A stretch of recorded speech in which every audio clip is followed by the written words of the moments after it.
Hi, Ratheesh താഴത്തങ്ങാടിയുടെ ഒരു പോസ്റ്റാണ്. ഇന്നലെ ആയിരുന്നു അംബാനിയുടെ മകന്റെ വിവാഹം. മലയാളികൾ എല്ലാവരും വായും പൊളിച്ചിരുന്ന ഒരു വിവാഹമായിരുന്നു. അസൂയയുടെയും കുശുമ്പിന്റെയും കണ്ണോടുകൂടിയാണ് ആ വിവാഹത്തെ കണ്ടത്. എന്നിട്ട് പറഞ്ഞു, ആനന്ദ് അംബാനിയുടെ വിവാഹം എന്ന ധൂർത്താണല്ലോ. ശരിക്കും അവരുടെ വിവാഹമാണോ മലയാളിയുടെ വിവാഹമാണോ ധൂർത്ത് എന്നൊന്ന് ചിന്തിച്ചു നോക്കാം. വേണ്ട, കണക്ക് തന്നെ നോക്കാം. അപ്പോൾ പുള്ളിക്കാരൻ കുറെ കണക്ക് എഴുതി വെച്ചിട്ടുണ്ട്, നമുക്കത് വായിക്കാം. അംബാനിയുടെ ആസ്തി 7 ലക്ഷത്തിലധികം കോടി രൂപ ആണ് പുള്ളിക്കാരൻ്റെ ആസ്തി. അംബാനിയുടെ ആസ്തി 7 ലക്ഷത്തിൽ അധികം കോടി രൂപ. ആനന്ദ് അംബാനിയുടെ വിവാഹത്തിന് ചെലവാക്കുന്ന തുക 5000-ഓളം കോടി രൂപ. 7 ലക്ഷം കോടിയുള്ള ഒരാൾ 5000-ഓളം കോടി രൂപ ചെലവാക്കിയാൽ എന്താ കുഴപ്പം എന്നാണ് പുള്ളി ചോദിച്ചു വരുന്നത്. തൻ്റെ സമ്പത്തിൻ്റെ 0.66% തുക അയാളുടെ സമ്പാദ്യത്തിൻ്റെ 1% പോലും വന്നിട്ടില്ല. ഈ കുശുമ്പ് കുത്തുന്ന ശരാശരി മലയാളിയുടെ കല്യാണം നോക്കാം. ഒരു 40 ലക്ഷം രൂപ ആസ്തിയുള്ളവർ കല്യാണത്തിന് ഏറ്റവും കുറഞ്ഞത് ഒരു 10 ലക്ഷമെങ്കിലും പൊടി പിടിക്കും. അതായത് അയാളുടെ സമ്പാദ്യത്തിൻ്റെ 0.25%. ചിലരാണെങ്കിൽ സമ്പാദ്യത്തിൽ കവിഞ്ഞ് വിവാഹത്തിന് വേണ്ടി ചെലവഴിക്കും. വീടും പറമ്പും പുരയിടവും വിറ്റ് കടവും വാങ്ങി വിവാഹം നടത്തും. ഇനി പറ, ശരിക്കും ആർഭാടം മലയാളിയോ അതോ അംബാനിയോ? അടങ്ങ് മലയാളി, അടങ്ങ്. ഈ താരതമ്യം ചെയ്ത പുള്ളിക്കാരനിക്ക് വേണ്ടിയിട്ട് ഈ വീഡിയോ ഞാൻ ഡെഡിക്കേറ്റ് ചെയ്യുന്നു. ഹലോ മിസ്റ്റർ, നമ്മൾ ദൂർത്ത് കാണിക്കുന്നവരെ കണ്ടിട്ട് നമുക്കും ഒന്ന് ദൂർത്ത് കാണിക്കാം, അല്ലെങ്കിൽ മറ്റു ദൂർത്ത് കാണിക്കുന്നവരെ കണ്ടിട്ട് അത് സൂപ്പർ ആണ് എന്ന് പറയുമ്പോൾ നിങ്ങൾ ഏത് ലോകത്താണ് ജീവിക്കുന്നതെന്ന് മാത്രമേ എനിക്ക് ചോദിക്കാനുള്ളൂ. ഇതൊരു താരതമ്യം പോലുമല്ല, ഇതൊരു വൃത്തികെട്ട താരതമ്യം മാത്രമാണെന്ന് എനിക്ക് പറയാനുള്ളൂ. പുള്ളിക്കാരനിക്ക് ലക്ഷം കോടി അല്ലെങ്കിൽ കോടിക്കണക്കിന് രൂപയുടെ ആസ്തി ഉണ്ടാവട്ടെ. 7 ലക്ഷം കോടി എന്ന് പറയുമ്പോൾ തന്നെ അറിയാൻ പറ്റും, ഭയങ്കര ആസ്തിയാണ്. അത് ഈ ദൂരത്തിൽ കൂടെ നമുക്ക് എന്താണ് കാണിച്ചു തരുന്നത്? പിന്നെ ഒരു ബെനിഫിറ്റ് ഉണ്ടായിട്ടുണ്ട്. വിദേശ രാജ്യങ്ങളിലുള്ള കുറേയധികം പേര് അവിടെ കൊണ്ടുവന്നിരുത്തി ആഹാരമൊക്കെ കൊടുത്ത് അങ്ങനെ ഒരു ദൂർത്ത് ആർഭാടമൊക്കെ വളരെ നന്നായി ടോപ്പ് സൂപ്പർ. അത് കൊള്ളാം. അവർക്ക് മനസ്സിലാകും നമ്മുടെ കയ്യിൽ ക്യാഷ് ഉണ്ടെന്ന്, അല്ലേ? അത് നല്ല കാര്യം തന്നെയാണ്. അംബാനി ജീവിച്ച അല്ലെങ്കിൽ ജനിച്ച ആ ഒരു സിറ്റുവേഷൻ അല്ലെങ്കിൽ അവരുടെ കുറേ പാസ്റ്റ് നോക്കിക്കഴിഞ്ഞാൽ ഇങ്ങനെ അടിച്ചു പൊളിക്കാൻ അവർക്ക് തോന്നത്തില്ല. പിന്നെ അവർ ചെയ്യണോ വേണ്ടെന്ന് ചോദിച്ചാൽ തീർച്ചയായിട്ടും ചെയ്യണം. അവരുടെ മകൻ്റെ വിവാഹമാണ്, ആർഭാടത്തോടു കൂടി അത് നടത്തുക തന്നെ വേണം. നല്ല കാര്യമാണ്. ഇത്രയധികം പൈസ ദൂർത്തടിച്ച് കളയാൻ അദ്ദേഹത്തിന് ഉണ്ട് എന്ന് നമുക്ക് മനസ്സിലായിട്ടുണ്ട്. അപ്പോൾ എനിക്കിത് കാണുമ്പം അസൂയയും കുശുമ്പും ഉള്ളതിനേക്കാൾ ഉപരി എനിക്കൊരു കാര്യമാണ് ഓർമ്മ. ഇത് പ്രോവർബ് എന്ന് പറയും, വേറൊന്നുമല്ല.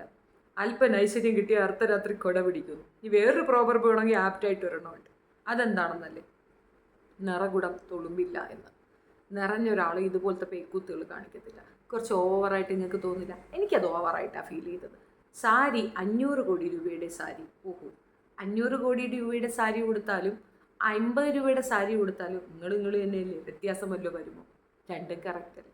നിങ്ങളായിരുന്നാലും ശരി, അവരായിരുന്നാലും ശരി, ആരായിരുന്നാലും ശരി, 500 കോടി രൂപയുടെ സാരി കൊടുത്താലും 50 രൂപയുടെ സാരി കൊടുത്താലും അവനവൻ്റെ പേഴ്സണാലിറ്റിക്കാണ് വാല്യൂ. എനിക്ക് ഈ വിവാഹ ദൂരത്തിനോട് ഭയങ്കര ദേഷ്യമാണ്.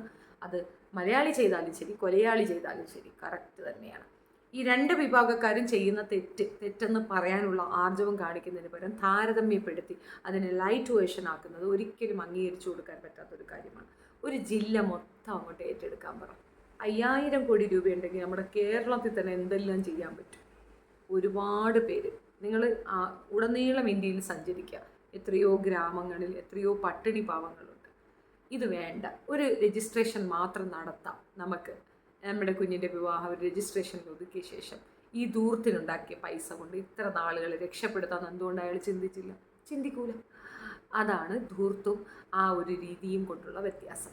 പകരം അങ്ങനെയാണ് ചെയ്തിരുന്നെങ്കിൽ ആ മനുഷ്യൻ എത്ര മനുഷ്യരുടെ മനസ്സിൽ ഇടം തേടിയാണ്.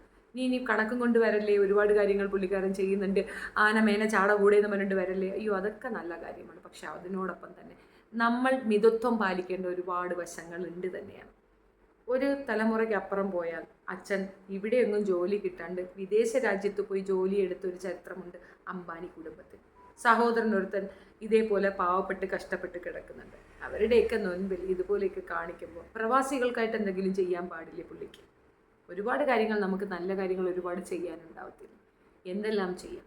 വിവാഹം ഒരു ചടങ്ങ് തന്നെയാണ്. പക്ഷേ ഈ ദൂർത്ത് കാണുമ്പോൾ ഒന്നും പറയാനില്ല, നല്ല കാര്യമാണ്. പിന്നെ ക്യാഷ് കൊടുത്താണ് ആളുകളെ കൊണ്ടുവരുന്നത്, ഫിലിം സ്റ്റാർസിനെ. അതിനെപ്പോലെ തന്നെ ഒരുപാട് എന്താ പറയണേ, അധികാരികൾ, നമ്മളെ പ്രധാനമന്ത്രി പോലും പോയിട്ടുണ്ട്, അദ്ദേഹവും എടുത്തു കൊടുക്കുന്നുണ്ട് മാലയും കമ്മലും ഒക്കെ. അതിപ്പം BJP നേതാവായതുകൊണ്ട് സുരേഷ് ഗോപിയുടെ മകളുടെ കല്യാണത്തിന് അദ്ദേഹം വന്നല്ലോ. അപ്പോൾ ആ ഒരു കാര്യം നമുക്ക് എടുത്തു പറയാനൊക്കത്തില്ല. അദ്ദേഹത്തിൻ്റെ എളിമയാണ്. തൻ്റെ പദത്തിന്, അതായത് താനൊരു പ്രധാനമന്ത്രിയാണ് എന്നുള്ള ഇത് വിട്ടിട്ട് ഒരു പണക്കാരൻ്റെ മകൾക്ക് കല്യാണത്തിന് ചാരി എടുത്ത് കൊടുക്കാൻ പോയത് ഒരു വലിയ കാര്യമാണ്. അദ്ദേഹത്തിൻ്റെ ജീവിത രീതിയും ഇതും എടുത്ത് നോക്കുമ്പോൾ അത് വലിയൊരു കാര്യമല്ലേ. ചായക്കാരൻ പ്രധാനമന്ത്രിയാവുക എന്ന് പറയുമ്പോൾ അതാണ് 2 നാൾ ദിനം കൊണ്ടൊരുത്തനെ തണ്ടിലേറ്റുന്നതും പവൻ. തിരിച്ച് വേറൊരു സാധനമുണ്ട്, അതെനിക്കറിയത്തില്ല, പക്ഷെ ആ സാധനം ഡേഞ്ചറാണ്. ഇന്ന് ഇത്രയൊക്കെ ആസ്തിയൊക്കെ ഉള്ളവർ നാളെ താഴേക്ക് വീഴാൻ അധിക ദിവസവും താമസവും ഒന്നും വേണ്ട. ഈ ദൂർത്ത് കൊണ്ട് തന്നെ സ്വന്തം വീട്ടിൽ തന്നെ ഒരു പ്രതീകം അവിടെ ഉണ്ട്. അദ്ദേഹത്തിൻ്റെ അനിയച്ചാൽ ദൂർത്തിൻ്റെ ആഫ്റ്റർ എഫക്റ്റാണ് ആ കാണുന്നത്. എന്നിട്ടും പഠിക്കുന്നില്ല എന്നുണ്ടെങ്കിൽ ഒന്നും പറയാനില്ല. പെട്ടെന്നൊന്നും ആസ്തി അടങ്ങിപ്പോകുന്ന അല്ലെങ്കിൽ തീർന്നു പോകുന്ന ഒരാളുമല്ല. പക്ഷേ നമ്മുടെ രാജ്യത്ത് ഇതുപോലുള്ള ദൂർത്താർപ്പാടങ്ങൾ കാണിക്കുമ്പോൾ അത് കണ്ടുകൊണ്ട് പലരും വേദനയോടെ മനസ്സേങ്ങിയാൽ അതോടെ തീരാം ഈ കൊട്ടാരം എന്നുള്ളത് മനസ്സിലാക്കാനുള്ള സാമാന്യ ബോധം അങ്ങേർക്ക് ഇല്ലാത്തതിൻ്റെ ആഫ്റ്റർ എഫക്റ്റാണ് നിങ്ങൾ ഈ കണ്ട പേക്കൂത്ത്. എനിവേ, എനിക്കിതിനകത്ത് വിരുദ്ധ അഭിപ്രായമുള്ളത് കൊണ്ടാണ് ഞാൻ ഈ പുള്ളിക്കാരൻ്റെ വീഡിയോ ഈ ഒരു ഫേസ്ബുക്ക് പോസ്റ്റ് എടുത്തിട്ട് ഇങ്ങനെയൊന്ന് റിയാക്ട് ചെയ്തത്. നിങ്ങളുടെ അഭിപ്രായം നിങ്ങൾ കമൻറ്റിൽ രേഖപ്പെടുത്തുക. അഫ്കോഴ്സ് എനിക്കറിയാം പലർക്കും പല അഭിപ്രായങ്ങളായിരിക്കാം. ഒരു എന്താ പറയുക, സമൂഹ വിവാഹങ്ങൾ നടത്തുന്നു, അതിനകത്ത് കുറേ സ്വർണ്ണങ്ങൾ കൊടുക്കും. എനിക്കിതിനോടൊന്നും യോജിപ്പില്ലാത്തത് കൊണ്ടാണ് എൻ്റെ വിയോജിപ്പാണ് ഞാനിവിടെ രേഖപ്പെടുത്തിയത്. വിവാഹം 2 വ്യക്തികളുടെ പേഴ്സണൽ ഇതാണ്. 2 കുടുംബങ്ങൾ തമ്മിൽ ഒന്നിച്ചേരുന്ന ഒരു മഹത്തായ കാര്യം, അത് സമ്മതിച്ചു. പക്ഷേ അത് ഇതുപോലൊരു ദൂരത്തിൽ കൂടെ, ഇതിപ്പോൾ 1 കല്യാണം 2 കല്യാണം അല്ല, ഇത് 3ാമത്തെ കല്യാണമാണ്. ഇതേ ചെറുക്കൻ തന്നെ 3ാം തവണ കെട്ടുകയാണ്. അമ്മാതിരി പേക്കൂത്തുകളാണ് അവർ കാണിക്കുന്നത്. ഭയങ്കര ദൂർത്തും ആർഭാടവും തന്നെയാണ്. അതിനകത്ത് തർക്കിക്കേണ്ട ആവശ്യമേ ഇല്ല. നമ്മുടെ രാജ്യത്ത് തൊഴിലില്ലാത്ത ഒരുപാട് മനുഷ്യരുണ്ട്, ഒരുപാട് രീതിയിൽ കഷ്ടപ്പെടുന്ന ആളുകളുണ്ട്. അവരുടെ മുമ്പിൽ ഇത്തരം ഷോ ഓഫുകൾ തീർച്ചയായിട്ടും ഇതുപോലുള്ള വിമർശനങ്ങൾക്ക് വിധേയമാക്കപ്പെടും. അത് ആർക്കും അസൂയുള്ളത് കൊണ്ടല്ല. അഹങ്കാരങ്ങൾ കാണുമ്പോൾ പറയുക എന്നുള്ളത് ധാർമ്മികതയുള്ളൊരു മനുഷ്യൻ്റെ ഉത്തരവാദിത്വ ബോധമാണ്. ആ ഉത്തരവാദിത്വ ബോധമുള്ള ഒരുപാട് മനുഷ്യർ നമുക്കിടയിലുണ്ട്. അവരത് പറയും. അതാണ് സത്യം. അവസ്ഥകൾ എന്ത് തന്നെയായാലും മിതത്വത്തോടു കൂടി ജീവിക്കുന്ന മനുഷ്യനാണ് ഏറ്റവും വലിയ സമ്പന്നനെന്ന് ഞാൻ പറയും. നമ്മൾ മിതത്വം എല്ലാത്തിലും പാലിക്കാം. ഏത് സംഗതിയിലും മിതത്വം ഉണ്ടായ്മ ഏറ്റവും അരഗൻസായിട്ട് മറ്റുള്ളവരുടെ മുമ്പിൽ അവതരിപ്പിക്കപ്പെടുകയും അത് ആ രീതിയിൽ തന്നെ ഉൾക്കൊള്ളുകയും ചെയ്യും. ഈ വിവാഹവും വിവാഹ മംഗളഘോഷങ്ങളും ആളുകൾക്കിടയിലേക്ക് ഇട്ടുകൊടുക്കുമ്പോൾ അവർക്ക് അവരുടേതായ രീതിയിൽ പറയാനുണ്ടാകും. തീർച്ചയായിട്ടും ഉണ്ട്. പിന്നെ വെളുത്ത ഒരു സായിപ്പത്തിയെ കൊണ്ടുവരാൻ വേണ്ടിയിട്ട് പേയ്മെൻറ്റ് കൊടുത്ത് കൊണ്ടുവന്നു എന്നൊക്കെ പറഞ്ഞിട്ടൊരു സാധനം ഇങ്ങനെ പ്രചരിക്കുന്നുണ്ട്. എനിക്കതിനകത്തോട്ട് തീർത്തും യോജിപ്പാണ്. കാരണം ഇവർ അങ്ങനെ ഒരു ചിന്താധാര ഉള്ളവരാണ്. കാരണം ഇപ്പോൾ വിവാഹം കഴിക്കുന്ന ഈ പയ്യൻ തന്നെ മുമ്പ് ഒരു സ്റ്റേജിൽ പറഞ്ഞിരുന്നു, എൻ്റെ അമ്മ ഒരു നല്ല ബ്രാഹ്മണ സ്ത്രീയാണ്. ആരെങ്കിലും ചോദിച്ചോ ബ്രാഹ്മണൻ എന്തെങ്കിലും പ്രത്യേകതയുണ്ടോ? ബ്രാഹ്മണൻ ചത്ത ചെയ്യത്തില്ലേ? ആ ജാതിവധ വർഗീയ വ്യത്യാസം പറയുന്നിടത്ത് അവർ മറ്റുള്ളവരെ കൺസിഡർ പോലും ചെയ്യുന്നില്ല എന്നുള്ളതിൻ്റെ ഏറ്റവും നല്ല ഉദാഹരണമാണത്.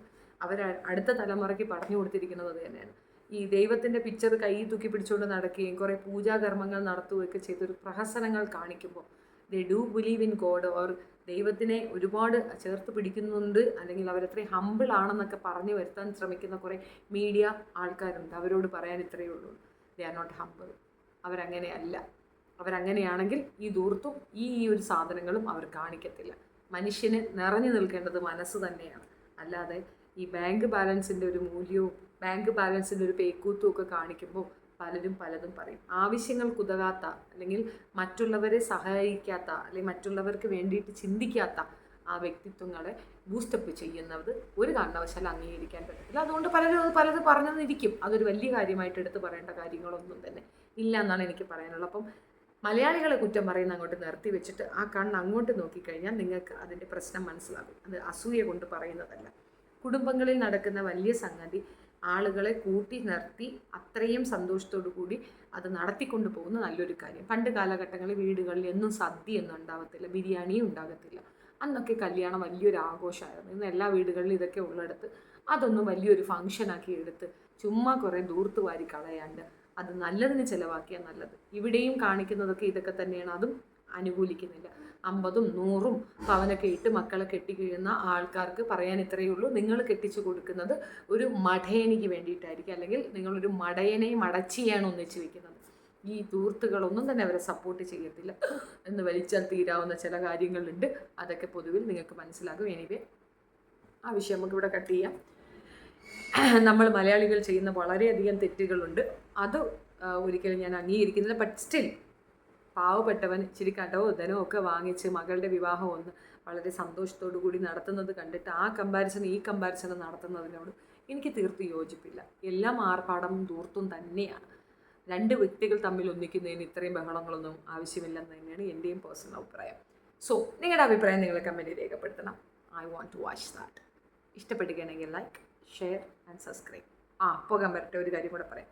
എൻ്റെ വക വിവാഹ മംഗള ആശംസകൾ. നന്നായി വരട്ടെ, ദീർഘായുസ്സായിരിക്കട്ടെ. Thank you.